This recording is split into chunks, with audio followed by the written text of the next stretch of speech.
মামা তোমার নামটা কি? রাকিব হাসান। তুমি হিন্দু না মুসলমান? মুসলমান। আটটা মুট করো, তোমারে কয়টা কথা কইয়ে দিয়ে যাবো। অবশ্যই। কথা কয়টা যদি সত্য হয় হাসা বলবা তো? অবশ্যই। মিথ্যা কইলেও কিন্তু আল্লাহর কাছে ঠেকা থাকবা।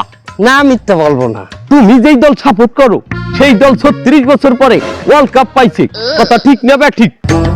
ঠিক। রাগ করলা? না, রাগ করি না। তুমি যেই দল সাপোর্ট করো সেই দলে যে এই সেরা প্লেয়ার হয় সেই হাত দিয়ে একটা গোল দেয়, কথা ঠিক কিনা? ঠিক। রাগ করলা? না, রাগ করি না। তুমি যেই দল সাপোর্ট করো সেই দলে বর্তমানে একটা প্লেয়ার ছাড়া আর কেউ খেলতে পারে না, কথা ঠিক না বে ঠিক? ঠিক। রাগ করলা? না, রাগ করি না।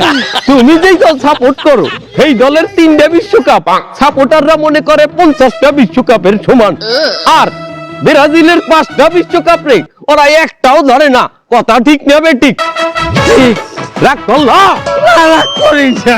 তুমি যেই দল সাপোর্ট করো সেই দলের একটা প্লেয়ার বুড়ো হয়ে যাইবে, কেউ তোমরা ওরে ছাড়বা না, ওরে ছাড়া বিশ্বকাপ খেলবা না, কথা ঠিক কিনা? ঠিক। রাগ করলা? না, রাগ করি নাই। তোরা কি রকম নাই? ভাই, না, রাগ করি নাই। আমার বেলায় ধর।